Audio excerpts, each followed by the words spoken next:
तो पिछले पार्ट में हाओ चेन फिर से पावर एक्यूमुलेशन का यूज करने लगा था, लेकिन अब गोइंग को इसके कमजोरी के बारे में पता चल चुका था, जिसकी वजह से लिसिन बहुत ज्यादा परेशान हो जाती है। तब इस पर गोइंग का आने लगता है कि अब बहुत देर हो चुकी है, क्योंकि हाओ चेन तो अभी भी बहुत यंग है, जबकि पावर एक्यूमुलेशन में हर मिनट 500 स्पिरिचुअल पावर की पॉइंट कंज्यूम होती है। इसलिए अगर उसने पहले भी खत्म कर लिया तभी भी फाइट होगी, लेकिन अब तक उसने पिछले 2 मिनट में अपने 1000 स्पिरिचुअल पावर पॉइंट को वेस्ट कर दिया है। इसलिए अगर उसने अभी भी अपने पावर एक्यूमुलेशन को एंड कर दिया, फिर भी वह अपने बचे हुए स्पिरिचुअल पावर से गुइवू को नहीं हरा पाएगा। लेकिन अगर इसके अलावा उसने पावर एक्यूमुलेशन को बंद भी नहीं किया, फिर भी उसकी पूरी स्पिरिचुअल पावर वेस्ट हो जाएगी, जिसकी वजह से आखिरकार वह हार जाएगा। लेकिन अभी तक इन दोनों में से किसी ने भी किसी के ऊपर अटैक नहीं किया था, जिसकी वजह से यहाँ पर मौजूद सभी लोग बोर होने लगते हैं और किसी को भी समझ में नहीं आता कि ये दोनों कर क्या रहे हैं। तभी गुइवू हाओ चेन से कहने लगता है कि अब तक 3 मिनट हो चुके हैं, लेकिन क्या तुम अपने पूरे स्पिरिचुअल पावर को वेस्ट कर देना चाहते हो? वहीं अब दूसरी ओर येहुआ को हाओ चेन के बारे में चिंता होने लगती है, क्योंकि अभी वह केवल लेवल 4 में है, जिसकी वजह से उसके पास में मैक्सिमम 2000 स्पिरिचुअल पावर पॉइंट हो सकते हैं और इसलिए वह केवल ऐसा 4 मिनट तक ही कर पाएगा।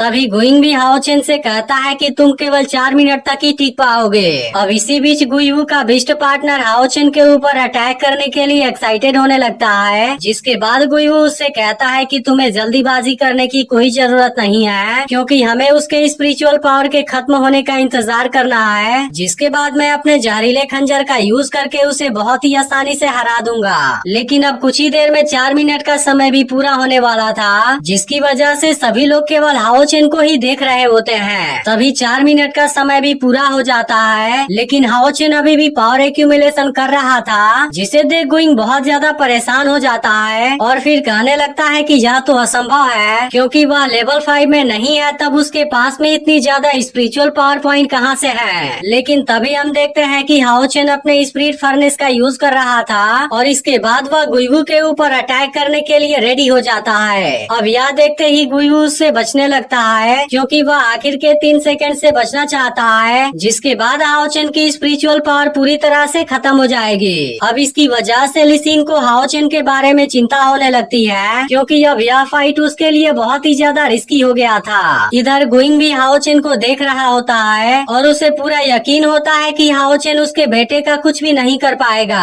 अब इसी दौरान आखिरी के 3 सेकंड भी खत्म हो जाते हैं, जिसके बाद गुइवू हाओ चेन से कहता है कि अब तुम मेरा कुछ भी नहीं कर पाओगे। लेकिन तभी अचानक से हाओ चेन अपने स्पिरिचुअल पावर को रिकवर करने लगता है, जिसे देखते ही यहाँ के सभी लोग हैरान हो जाते हैं। इसके बाद हाओ चेन गुइवू के ऊपर अटैक कर देता है, जिसके बाद वह इसके अटैक के सामने नहीं टिक पाता और इसका जहरीला खंजर भी चूर चूर हो जाता है। अब हाओ चेन के अटैक से गुइवू और उसके बिस्ट पार्टनर दोनों भी बुरी तरह से जख्मी हो गए थे, जिसे देख यहाँ के सभी स्टूडेंट पूरी तरह से हैरान हो जाते हैं। फिर यहाँ के सभी लोग हाओ चेन की तारीफ करने लगते हैं, क्योंकि इसकी फाइट से वह सभी बहुत ज्यादा इम्प्रेस हो गए थे। लेकिन इसी बीच हम देखते हैं कि जो लड़का हाओ चेन के नजदीक से होकर गुजरा था, उसे हाओ चेन के स्पिरिट फर्नेस के बारे में पता चल जाता है। लेकिन इस वक्त अब गुइवू बहुत ही ज्यादा गुस्सा होता है और वह बुरी तरह से जख्मी भी हो गया था। वहीं अब लिसिन और येहुआ भी हाओ चेन के जीत से बहुत ही ज्यादा खुश हो जाते हैं, लेकिन इसके बाद येहुआ खुद को कंट्रोल कर लेता है और लिसिन को भी शांति से बैठने के लिए कहता है। तब लिसिन येहुआ से पूछती है कि गोल्डन 3 सेकेंड तो पार हो गया था, लेकिन उसके बाद भी हाओ चेन का स्पिरिचुअल पावर क्यों नहीं खत्म हुआ?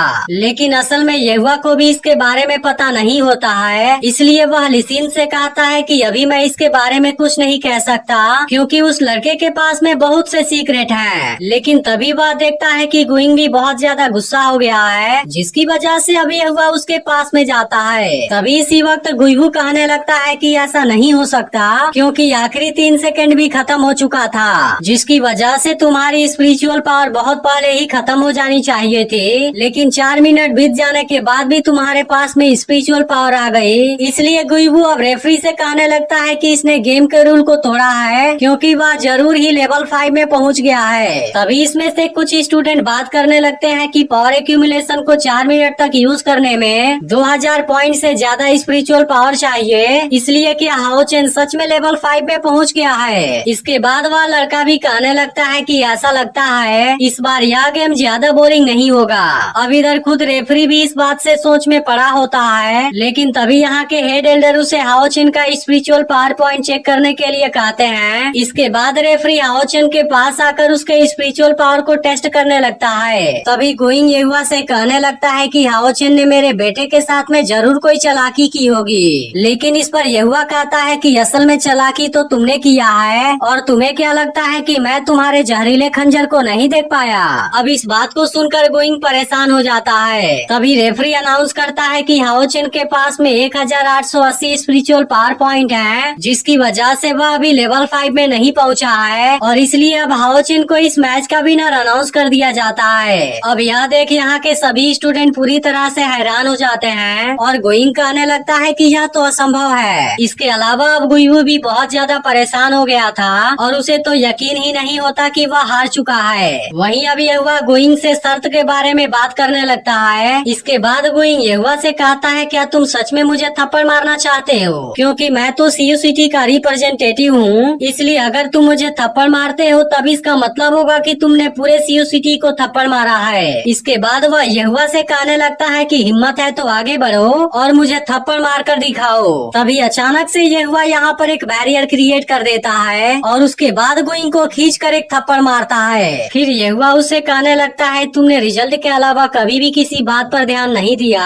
और उसके लिए तुम तो गलत रास्ते पर भी चले गए, लेकिन अलग अलग आदमी का टैलेंट अलग अलग बातों पर निर्भर करता है, जिसकी वजह से उनका रिजल्ट भी अलग अलग होगा, लेकिन फिर भी कम से कम एक ऐसी चीज है जो सभी के अंदर होती है, और वह चीज है कि हर एक आदमी को ईमानदार रहना चाहिए। इसके बाद येहुआ कहता है कि हाओ चेन के पास में इतनी ज्यादा ताकत है जिसकी मदद से वह तुम्हारे बेटे को 1000 तरीके से हरा सकता है, लेकिन उसके बाद भी उसने सारा रिस्क अपने ऊपर ले लिया, जिसकी वजह से तुम्हें तो हाओ चेन को थैंक यू कहना चाहिए, क्योंकि अगर उसने दया नहीं दिखाया होता तब तुम्हारा बेटा और भी बुरी तरह से जख्मी हुआ होता। इतना कहने के बाद येहुआ यहाँ से चला जाता है। वहीं दूसरी ओर गुइवू अपने हार से बहुत ही ज्यादा दुखी होता है और हाओ चेन उसके सामने से चला जाता है, लेकिन हम देखते हैं कि गोइंग भी इस बात से बहुत ही ज्यादा दुखी हो गया था और तभी यहाँ के स्टूडेंट उसे बैठने के लिए कहते हैं, क्योंकि उसकी वजह से वह लोग गेम को नहीं देख पा रहे थे। तभी येहुआ कहने लगता है कि मुझे भी हाओ चेन को थैंक यू कहना चाहिए, क्योंकि उसके काइंड हार्ट के वजह से ही मैं प्रभावित हुआ था। इसके बाद वह गोइंग से कहने लगता है कि अब तुम्हारे और मेरे बीच का हिसाब किताब पूरा हो गया। इसके बाद हम देखते हैं कि एल्डर को हाओ चेन के बारे में पूरी इन्फॉर्मेशन मिल चुकी है, जिसकी वजह से उसे पता चलता है कि हाओ चेन तो बहुत ही ज्यादा टैलेंटेड है, और इसलिए वह कहता है कि वॉरियर हॉल में एक और अमेजिंग टैलेंट आने वाला है। लेकिन तभी उसे हाओ चेन के लॉन्ग सरनेम के बारे में पता चलता है, जिसकी वजह से उसे शक हो जाता है कि हाओ चेन सिंगयू का बेटा है, और इसलिए वह अपने गार्ड से कहता है कि हाओ चेन से जुड़ी कोई भी न्यूज यहाँ से बाहर नहीं जानी चाहिए। वहीं अब हाओ चेन लिसिन के पास आता है, जो इसके जीत से बहुत ही ज्यादा खुश हो गई थी। तभी येहुआ हाओ चेन से कहता है कि तुम बहुत ज्यादा रिस्क लेने लगे हो। इसके बाद लिसिन हाओ चेन से पूछने लगती है कि पावर एक्यूमुलेशन के बारे में अभी जो कुछ भी हुआ उसके बारे में मुझे कुछ भी समझ में नहीं आया। तब हाओ चेन बताता है कि यह सब होली स्पिरिट फर्नेस की वजह से हुआ, क्योंकि इसकी मदद से मैं पावर एक्यूमुलेशन में और ज्यादा टाइम ले सकता हूँ, और इसके अलावा मैं गोल्डन 3 सेकेंड को 4 सेकेंड में भी बदल सकता हूँ। इसके बाद हाओ चेन इनसे बताता है कि मेरी स्पिरिचुअल पावर लिक्विफाई होने वाली है, जिसके बारे में सुनते ही दोनों बहुत ही हैरान हो जाते हैं। फिर हाओ चेन कहता है कि पावर एक्यूमुलेशन के दौरान मैंने इसे फील किया, जो अभी केवल ट्रेंड कर रहा है, इसलिए मैं इसके लिमिट तक पुश करना चाहता था। और इसके बाद वह येहुआ से कहता है कि मैं फिर से ट्रेनिंग पर जाना चाहता हूँ। तब येहुआ हाओ चेन से केयरफुल रहने के लिए कहता है और उसे अपने प्रैक्टिस के दौरान लापरवाही करने से भी मना करता है। इसके बाद हाओ चेन यहाँ से जाने लगता है, जिसे देख वह लड़का कहता है कि मैं भी किसी दिन तुम्हारे साथ में खेलना चाहता हूँ। अब हाओ चेन जैसे ही बाहर आता है, उसे एक छोटे बच्चे की रोने की आवाज सुनाई देती है, क्योंकि गुइवू ने उसका लॉलीपॉप ले लिया था। इसके बाद गुइवू लॉलीपॉप के बदले में लड़के के सामने डांस भी करता है, लेकिन लड़के को उसका डांस पसंद नहीं आता, जिसकी वजह से वह उसकी बेइज्जती कर देता है। अब इस बात से गुइवू गुस्से में उस लड़के को मारने जाता है, लेकिन इसी वक्त अचानक से उस पर कोई हमला कर देता है, और इसके अलावा वह इसके साथ वाले दोनों लोगों को भी जख्मी कर देता है, जिसकी वजह से गुइवू बहुत ही ज्यादा परेशान हो जाता है, क्योंकि उसे कुछ भी दिखाई नहीं दे रहा था। लेकिन असल में यह सारा काम हाओ चेन का होता है और इसे भी पीटने के बाद वह लड़के को लेकर यहाँ से गायब हो जाता है। लेकिन गोइबू को कुछ भी समझ में नहीं आया था कि यहाँ पर क्या हुआ और इसके बाद एपिसोड यहीं पर एंड हो जाता है। लेकिन अगर आपने इसके पिछले पार्ट को मिस कर दिया हो तो लेफ्ट वाली वीडियो जरूर देख लेना और वीडियो अच्छा लगा हो तो इसे एक लाइक और कमेंट भी जरूर कर देना।